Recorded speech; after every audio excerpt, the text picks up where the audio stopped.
Welcome to face mass தர்க்கம். யாரை பற்றி பார்க்க போகிறோம்னா, எடப்பாடி பழனிசாமிக்கு சிக்கல் வர ஆரம்பிச்சிருச்சு. இப்போ ஓபிஎஸ் டிடி தினகம் பார்த்தீங்கன்னா விஜயோட கூட்டணி வச்சா அதிமுக வாக்களும் பார்த்தீங்கன்னா விஜய் அணிக்கு வரும். ஸோ விஜய்க்கு தான் பார்த்தீங்கன்னா 2வது இடம் கிடைக்கிறதுக்கான வாய்ப்பு இருக்குது, இல்லைன்னா ஜெயிக்கிறதுக்கான வாய்ப்பு இருக்குது, ஆளுங்கட்சியாக வர்றதுக்கான வாய்ப்பு இருக்குது. திமுக தான் பார்த்தீங்கன்னா அரசியல் எதிரின்னு சொல்லிட்டாரு விஜய். அப்போ அதிமுக வாக்கள் வரணும்னா அதுக்கு ஓபிஎஸ் டிடி தினகரன் வந்தாலே போதும், கூட்டணிக்குள்ளே வந்தாலே போதும். அது மிகப்பெரிய லெவலில் விஜய்க்கு தான் சாதகம். எடப்பாடி பழனிசாமிக்கு பார்த்தீங்கன்னா ஒன்றிணைந்த அதிமுக உருவாக்கினா அவருக்கும் வந்து பார்த்தீங்கன்னா மிகப்பெரிய பலம் வரும். ஆனால் கட்சி அவர்கிட்ட இருக்குமான்ற ஒரு பயம் பார்த்தீங்கன்னா அவருக்குள்ளே இருக்குது. அதனால பார்த்தீங்கன்னா ஓபிஎஸ் சசிகலா இணைக்கிறதுக்கு மறுக்கிறாரு. ஸோ இதே சூழ்நிலை இப்போ ஒன்றிணைந்த அதிமுக உருவாக்கினா தான் பிஜேபிக்கு லாபம். பிஜேபி ஓரளவுக்கு தமிழ்நாட்டில் இப்போ 4 எம்எல்ஏக்கள் இருக்காங்க, ஒரு 25 எம்எல்ஏக்கள் அவங்கள உள்ளே அனுப்பணும், சட்டமன்றத்துக்குள்ளே அனுப்பணுன்ற ஒரு எதிர்பார்ப்பு இருக்குது. அப்போ அது நடக்கணும்னா ஒன்றிணைந்த அதிமுக வேணும். அதுக்கு விஜய் எல்லாரையும் கூட்டணிக்குள்ளே கொண்டு வரணும்னு சொல்கிறத எண்ணமாக இருக்குது. ஆனால் விஜயும் வர மறக்கிறாரு. விஜய் அவர் தான் முதலமைச்சர் வேட்பாளர்ன்ற மாதிரி வந்து அவர் முன்னிறுத்த பார்க்குறாரு. எடப்பாடி பழனிசாமி ஒத்துக்க மாட்டார். அதே மாதிரி ஒன்றிணைந்த அதிமுக உருவாக்கினா விஜய்னால பார்த்தீங்கன்னா ஒரு 3வது இடத்துக்கு போகிறதுக்கான வாய்ப்பு இருக்குது. ஓபிஎஸ்ஸையும் டிடி தினகரன் சசிகலாலாம் அதிமுகக்குள்ளே போனால் அப்போ விஜய்னால பார்த்தீங்கன்னா பெரிய லெவலில் வாக்களை வந்து அறுவடை பண்ண முடியாத மாதிரி தான் சொல்கிறாங்க. ஆனால் இப்போ விஜயை எதிர்பார்த்து அதிமுகவினர் வந்து காத்துட்ருக்காங்க அப்படின்ற ஒரு தோற்றம் வர ஆரம்பிச்சிச்சு. விஜய் கூட்டணிக்குள்ளே வரணும்னு சொல்லிட்டு ஆர்பி உதயகுமார் கெஞ்சுற வகையில் இருக்குது.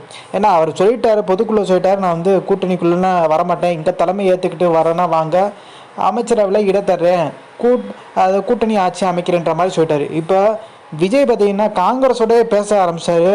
காங்கிரஸ் திமுக விட்டு வெளியே வர்றதுக்கான வாய்ப்பு இருக்குன்ற மாதிரி தான் சொல்கிறாங்க. விஜய் பார்த்தீங்கன்னா அவர் கூட்டணி வருவார்ன்ற ஒரு நம்பிக்கையில் எடப்பாடி பழனிசாமி இருந்தார். சுற்றுப்பயணத்தில் பார்த்தீங்கன்னா கூட்டணி கட்சி வந்து கொடி தூக்குனா பரவாயில்ல, விஜய் கட்சி கொடியை தூக்கணும் போது பார்த்தீங்கன்னா இங்கே நடக்கும்ன்ற மாதிரி வந்து ஒரு கட்சி தலைவரே சொன்னது அதிர்ச்சி ஆகிருந்துச்சு. அப்போ விஜயை வந்து எதிர்பார்த்துட்டு இருக்காரு எடப்பாடி பழனிசாமின்ற மாதிரி வந்து தோற்றம் வர ஆரம்பிச்சிருச்சு. இப்போ விஜய்க்கு தான் பலன்றதை வந்து எடப்பாடி பழனிசாமி ஒத்துக்கிட்ட மாதிரி ஒரு சூழ்நிலை உருவாயிருச்சு. ஸோ நீங்கள் நினச்சதில் நடக்குன்ற மாதிரி சொன்னாலுமே விஜய் வந்து வர்றதுக்கான வாய்ப்பு இல்லை, கூட்டணிக்குள்ளே வர்றதுக்கான. இப்போ ஓபிஎஸ் டிடி தினகரன் செங்கோட்டையன் இவங்கெல்லாம் பார்த்தீங்கன்னா விஜயோட கூட்டணி வைக்கிற பட்சத்தில் செங்கோட்டையன் ஜெயிக்கிறதுக்கான வாய்ப்பு இருக்குது கொங்கு மண்டலத்தில். அதே மாதிரி ஓபிஎஸ் தென் மாவட்டங்களில் செல்வாக்கு இருக்காங்க. விஜய் கட்சிக்கும் ஒரு கணிசமான வாக்கள் கிடைக்கும், அதிமுக வாக்கள் கிடைக்கும். இது 2021 நாடாளுமன்ற தேர்தலில் பார்த்தீங்கன்னா பிஜேபி 2வது இடம் நிறைய இடத்துல வந்திருக்குன்னா தென் மாவட்டங்களில் அது ஓபிஎஸ் தான் காரணம். ஓபிஎஸ் அதிமுக வாக்கள் தான் பார்த்திங்கன்னா பிஜேபி வந்துருந்துச்சு. ஏன்னா என்டிஏ கூட்டணியில் ஓபிஎஸ் இருந்தார். அப்போ அதிமுக தனித்து போட்டுருந்துச்சு நிறைய இடங்கள், 3வது இடம். இப்போ ஒன்றிணைந்த அதிமுக உருவாக்கணும். அப்போ இரட்டை இலை இருக்கனால தான் எடப்பாடி பழனிசாமி பக்கம் எல்லாருமே இருக்கனால இப்போ இரட்டை இலைக்கு பார்த்திங்கன்னா ஓபிஎஸ் பக்கம் வரதுக்கான வாய்ப்பு இருக்குது. இது வந்து பார்த்திங்கன்னா வழக்கில் ஜெயிக்கிறதுக்கான வாய்ப்பு இருக்குது. தேர்தல் வரும் சமயத்தில் தான் யாருக்கு இரட்டை இலைன்றது தெரியும்.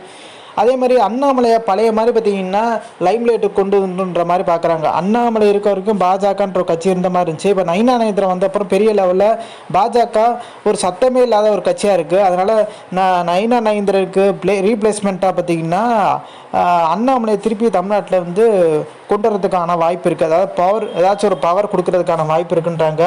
ஓபிஎஸ்கிட்ட பார்த்தீங்கன்னா கட்சி போகும்ன்றாங்க. ஓபிஎஸ் சசிகலா எல்லாருமே பார்த்தீங்கன்னா ஒன்றிணைந்த அதிமுகவாக பார்த்தீங்கன்னா இரட்டை இலையில் பயணம் பண்ணுற சூழ்நிலை உருவம். இப்போ ஒருத்தருக்கு இரட்டை இலை கிடைக்கிற பட்சத்தில் எடப்பாடி பழனிசாமி கிடைக்காத பட்சத்தில் எல்லா எம்எல்ஏக்களும் ஓபிஎஸ் பக்கம் போகிறதுக்கான வாய்ப்பு இருக்குது. அப்போ பார்த்தீங்கன்னா எடப்பாடி பழனிசாமி இரட்டை இலை இருந்தால் தான் அவருக்கே பலம். இரட்டை இலையில் அவர்கிட்ட இல்லைன்னா எல்லா எம்எல்ஏக்களும் பார்த்தீங்கன்னா ஓபிஎஸ் சசிகலா பக்கம் யார்கிட்ட இரட்டை இலை இருக்கோ அங்கே போயிடுவாங்க.